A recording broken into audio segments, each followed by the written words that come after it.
ताब शुरू फरमा दे।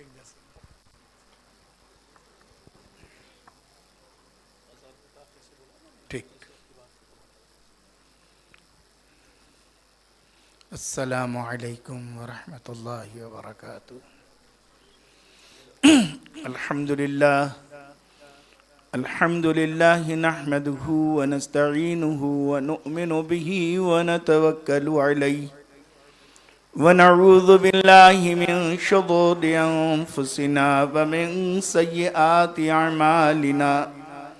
मन यहदिहिल्लाहु फला मुज़िल्ल लहु व मन युज़लिल्हु फला हादिय लहु व नशहदु अन ला इलाहा इल्लल्लाहु वहदहु ला शरीक लहु व नशहदु अन्न सय्यिदना व नबियना व हबीबना व शफीअना व सनदना व मअवाना व मलजाना सल्लु अलैहि अरसलहुल्लाहु बिलहक़्क़ि बशीरन व नज़ीरा।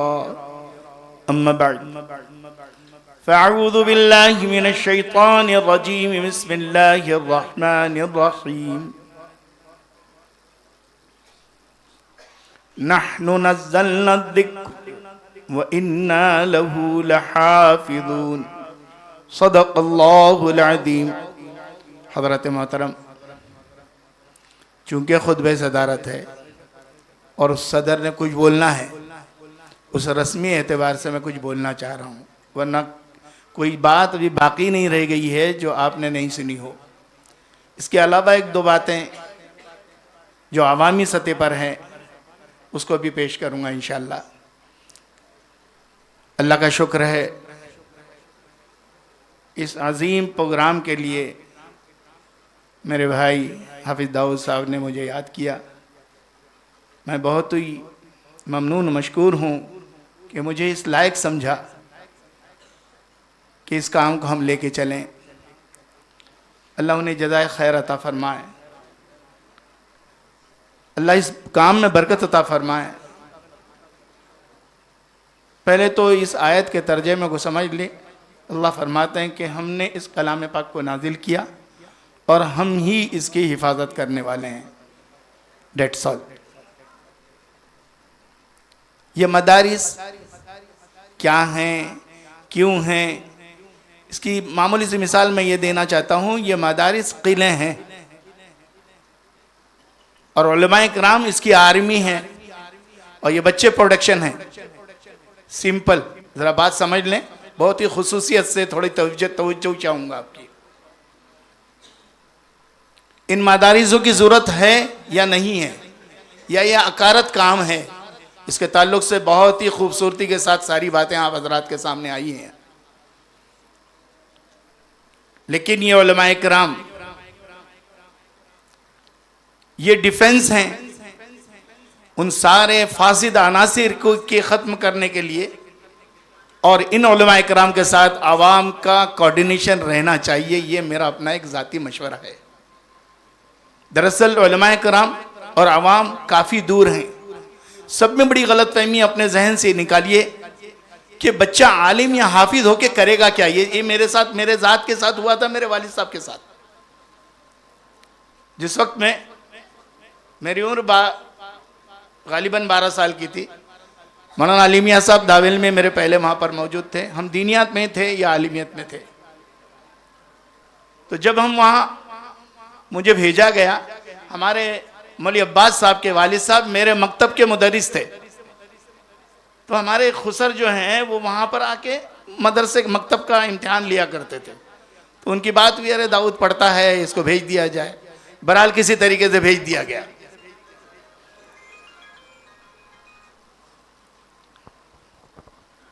और वालिद साहब को लोगों ने कहा, अरे तू काय केरता सा जेका तो फकीर बनेशील। ये मैं मेरी कोक नहीं बोल रहा हूँ, ये टोन था लोगों का। और यकीन जानिए वालिद साहब जो हैं मेरी दूसरी कलात भी नहीं पढ़े हुए थे, लेकिन इत्तेफाक से उस वक्त में काम मिल जाता था। उस वक्त में वो पुलिस के जमादार भी बने, उसी इसमें होटल में भी काम किया उन्होंने। लेकिन अल्लाह तबारक ताला उन्हें गरीब के रहमत फरमाए। उन्होंने जो जवाब दिया जाहिल को जहालत का, वो काबिल तारीफ है। उन्होंने कहा माजे सपोरा अस्ती, यानी मेरे 6 लड़के हैं। ये इसलिए मैं मिसाल दे रहा हूं कि जहन से ये ब्रेन वॉश हो जाए। इस गलतफहमी के जो शिकार हैं हम, ये हमारा जहन, उसकी जहन साजी हो। उन्होंने कहा कि माजे सपोरे अस्ती, मेरे 6 लड़के हैं। फिर हमारे यहाँ जरा अल्फांसो के दरख्तों का थोड़ा बोलबाला है। देवगढ़ का आपूस आपने सुना ही है, और आप लोगों का भी इलाका माशाल्लाह, उससे जख्म से ऐसी बात नहीं है। बहरहाल, तो वहां एक दरख्त की एक बहुत बड़ी अहमियत होती है। तो बोले ये झाड़ा अस्ती, यानी 6 दरख्त हैं, जिसमें से एक को तो मैंने फकीर बनाया है आपके हिसाब से, और सबों को मैंने असरी तालीम दिया हूं। बोले मैं मैजगॉन्डक लिमिटेड में एक अच्छा पेंटर हूं, और वाकई वो मकबूल पेंटर थे। उनके रिटायरमेंट के वक्त में उनको 1,46,000 रुपया मिला था मौलाना। उन्होंने वो चेक ड्राफ्ट मेरे हाथ में लाके दिया मैं मदरसे से फारिग होने के बाद। तो उन्होंने ये कहा कि ये 6 लड़के तो आप लोगों के हिसाब से ये सब कुछ कर लेंगे। बोले ये खरीद लेंगे, बागात वगैरह घर वर बना लेंगे। इसको मैंने फकीर बनाया। बोले तो मुअज्जिन होईल, इमामत केरेल, ऐसा वो बोल रहे हैं।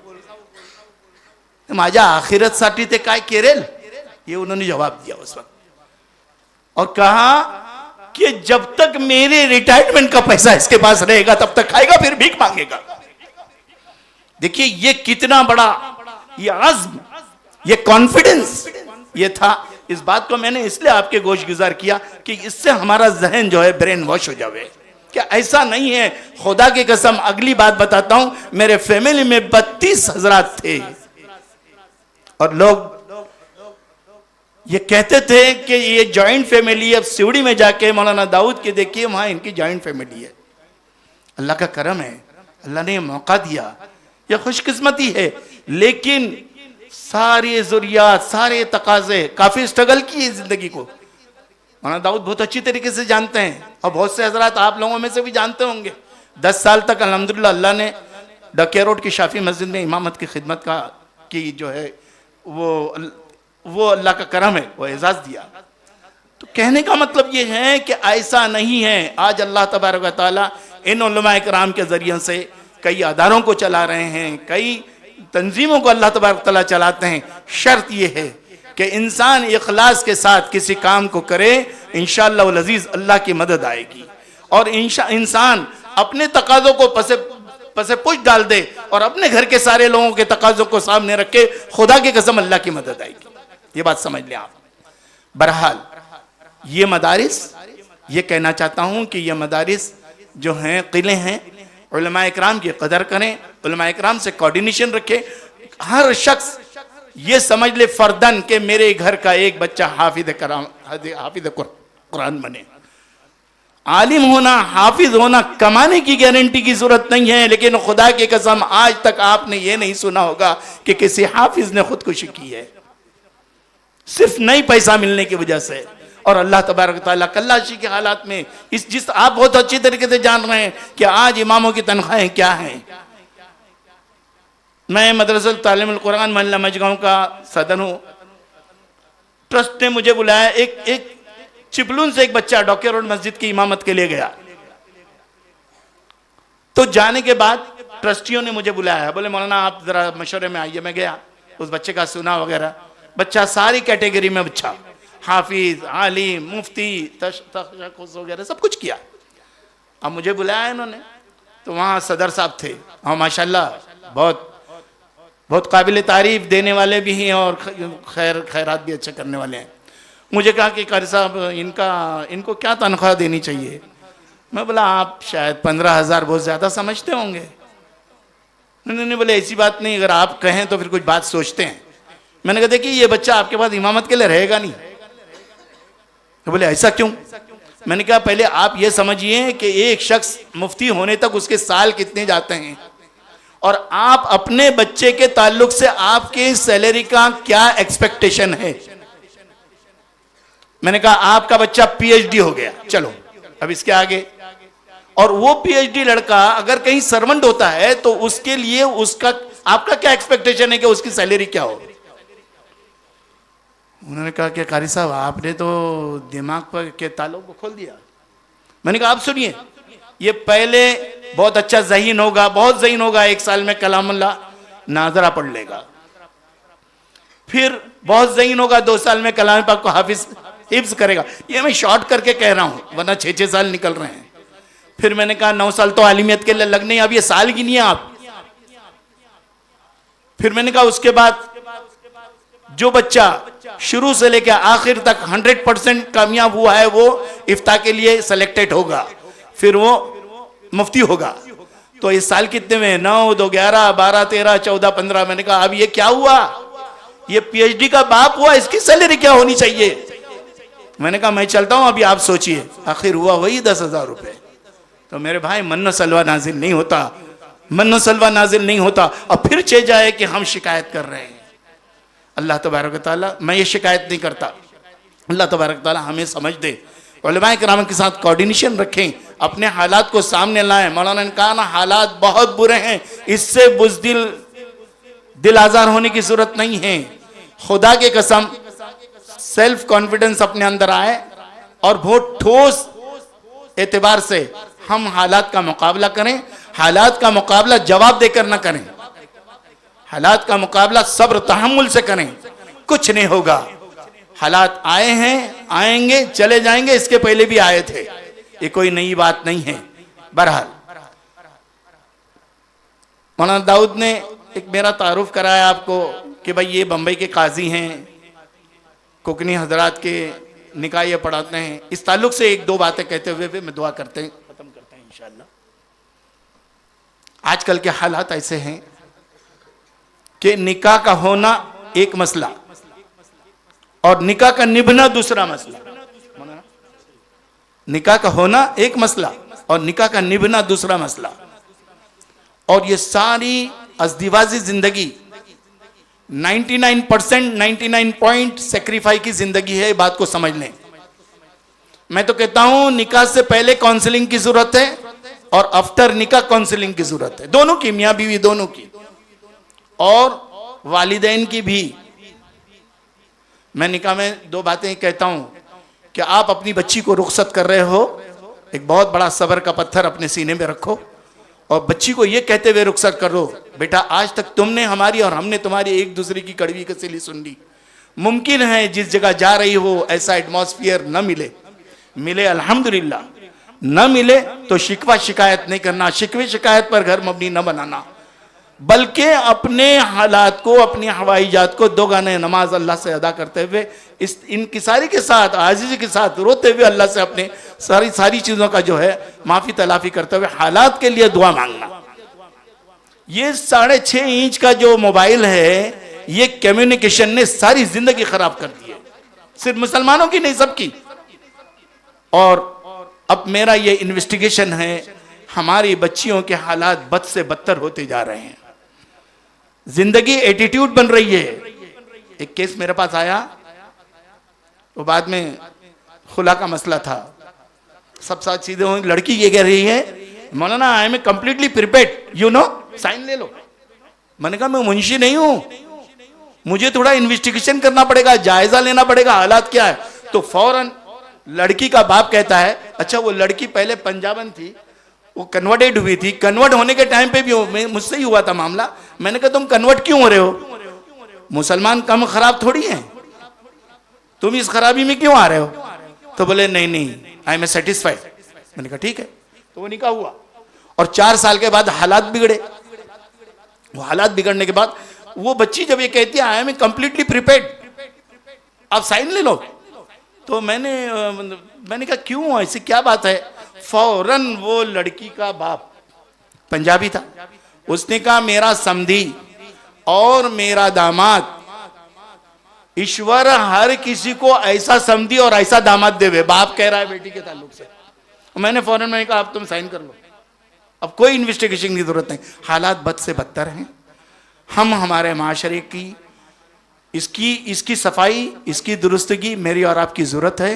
अब हम और आप इसको समझें। अहले महल्ला हालात का जायजा लें, तनकीद करने की जरूरत नहीं है। हर घर कांच का दरवाजा है, हर घर कांच का दरवाजा है। हम किसी को भी नहीं कह सकते। जैसे मौलाना ने कहा था ना कि एक गलत बात होने के बावजूद हम उसकी गलती को उसकी पीठ पीछे नहीं बयान कर सकते, उसकी दुरुस्ती की कोशिश की जाए। इंशाअल्लाह वल अजीज घर जन्नत का दरवाजा गहवारा बनेगा। बस एक दो अशार पेश करता हूँ, उसके बाद दुआ करेंगे, ठीक है। बिस्मिल्लाहिर्रहमानिर्रहीम। क्या मालूम आवाज साथ देती कि नहीं। शाने नुज़ूले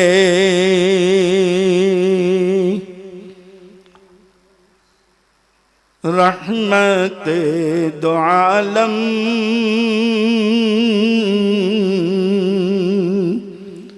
शाने नुज़ूले रहमत दो आलम, सल्लल्लाहु अलैहि वसल्लम। रूहे रवाने गुलशन आदम, रूहे रवाने गुलशन आदम, सल्लल्लाहु अलैहि वसल्लम। ऊंचे मन के कलियां चुटकी, ऊंचे मन के कलियां चुटकी, रक्स गुनाह डाली डाली, किसने उछाली बादाए शबनम, किसने उछाली बादाए शबनम, सल्लल्लाहु अलैहि वसल्लम। है तो बहुत बड़ी नात, अभी आखिरी शेर पेश करता हूँ। नज़ा में ये एहसास का आलम, नज़ा में ये एहसास का आलम, याद जो आई उम्मत आसी, चश्मे मुबारक हो गए पूर्णम, चश्मे मुबारक हो गए पूर्णम। सब कहिए सल्लल्लाहु अलैहि वसल्लम, सल्लल्लाहु अलैहि वसल्लम, सल्लल्लाहु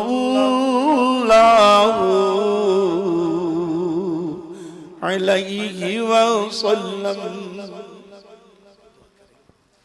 माशाअल्लाह, बहुत ही बेहतरीन अंदाज में कारी दाऊद साहब ने हमारे सामने नात पेश की। अल्लाह आपकी आवाज़ के अंदर मज़ीद बरकत नसीब फरमाए। हज़रत मोहतरम, इस वक्त और बहुत सारे इनामात हमारे सामने आए हैं। मैं अगर किसी का नाम भूल गया हो